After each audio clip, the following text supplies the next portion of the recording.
Hey, what's up? What's good? Khaligraph Jones is my name. I'm not the one who says this, but according to the word on the street, is that Khaligraph Jones is the best rapper in Africa, and there you go. 4 years later, you've released this album. Why was this the right time?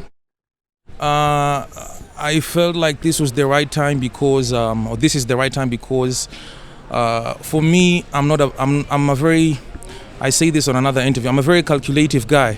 I don't just do things for the sake of doing them because I know everybody was putting out albums, but I actually analyze the atmosphere, and when I feel like everything is right, all the conditions are set for an album to be released, that is when I go ahead with it. So the atmosphere was just right for the album to be put out, and that is exactly what I did. Yeah. 17 track album. Yeah. This is like two albums in one. Why did you make that decision to compile all these amazing songs together instead of releasing either a EP or two split different albums? I always do that. Even with the first album, Testimony, 1990, it was a compilation of 17 songs. So that is something that I do, and I'm a rapper. It's not as if I'm limited to making music. And you're saying 17 songs are a lot, but I actually recorded over 150 songs for the album. And I had to pick the best 17 songs that will suit the album. So it's just that's just how I feel. I feel like with 17 songs, people are able to understand and get me correctly and feel the kind of content I'm trying to put out there. Yeah.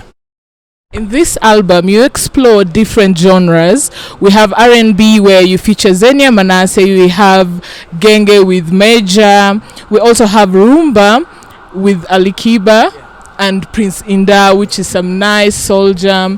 Why was it important for you to explore all these genres? I feel like sometimes we have to display growth. I am not the same calligraph that I was 5 years ago, 6 years ago. So sometimes we exhibit growth by being versatile, and that's why I had to explore different genres of music. And with every genre that you take part in, definitely brings out a side of you that them people are not even used to. So for me, that's a good experiment, and I feel like them people even feel me more when they see me from those perspectives. Yeah. So that's why. Maombi ya Mama, a very prayerful, life-changing song. In that song, you talk about contemplating suicide. How did you come out of that dark place? And that's why the song is titled Maombi ya Mama. I say because of Maombi ya Mama. Unajua, sometimes people see us on the television, and they see me here, probably see me here with them chains on, the jacket. You're like, oh, this guy has had a good life since the beginning. But that isn't the case. We went through some things at some point in our lives that we are almost on the verge of breaking down. But, sometimes you just believe and you have ambitions and, hoping for the best, and of course putting God first. And that is the case with me. That is what I've always done from the beginning. And I believe that is the reason why I was even able to elevate to this level where I'm at right now and stand here and say that Maombi ya Mama imefanya nikafika kwa hii level ya kwa uji. Unaona? Yeah. Continuing about Maombi ya Mama, on the same song, you talk about your family having rent issues. You go to the relatives, they're not helping. You dropping out of school for 3 years, then going back to get a D+. And then your father also battling with lifestyle diseases, diabetes, hypertension. Why was this the right time for you to open up about your family, considering you're a very private person? Like I said, it's all about growth. And I feel like at this point where I'm at right now, I am able to elaborate these matters properly for people to understand, because I'm also a father right now.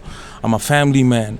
And sometimes you need to put these stories out there so that the people know that, people go through situations, but if you believe, then you're able to overcome any situation. So I had to tell them that, like I said, people see me here and they just assume that, oh, this guy has had it beautiful from the beginning, but that isn't the case. I also talk about the education part, where I say I dropped out of school for 3 years before I joined secondary school. Felt like I needed to say that so that the people know But hey, got a D plus, you know. And this is after 3 years, after dropping out of school, and me going back to school was not even. It wasn't even necessary for me, but I felt like I needed to do it because mi ni mtoto wa nne kwa family of 6 kids, na mimi ndo wa kwanza mwenye nilimaliza high school, unaona. So I felt like I needed to break that generational curse so that wale wananifuata pia waweze kumaliza chuo, and we did it, and I did it, and it happened, and here we are right now. Nice. Another favorite song is Bad Dreams. And you start by telling a story, which we, the audience, assume that it is your story. Then all of a sudden, Khaligraph ameamka kwa hii bad dream. How did you come up with that idea? I think it's a known fact. Khaligraph Jones I'm a storyteller. I like telling stories through music, but it's sometimes I don't do it oftenly because music where you elaborate stories don't get that proper attention on the media, you know, because they're deep songs which you have to sit down and decipher, and people don't have time for that. People want to wapika mnyweso, you know. But yeah, I felt like I needed to say that, and because I know there are a lot of people who are going through similar situations, so I always try to put myself in their shoes, and hence the story. I told it like that. And then I woke up, it's a bad dream. I mean, yani watu wengi nilikuwa najua relate nayo, but it was what it is, yeah. Lastly, comparing your first album, Testimony, and now The Invisible Currency, what have you learned about releasing both albums? I mean, with every release, it's a learning experience. Right now, when I was putting out the first album, of course, I had a different mindset because I was still growing up. I was 28 years old. Right now, 2022, I'm headed to 32 years old. No, I'm not a young boy anymore. So, you know, the older you grow, then the wider your perspective becomes about a lot of things. So right now, when I put out the first album, there's a certain point that I wanted to prove. And even right now, I feel like I needed to tell my story in a different way because I'm grown, I'm mature. But I feel like we needed to have the first album come out the way it did for us to have the second album to sound the way it does right now. So kila album imecheza role yake. Thank you.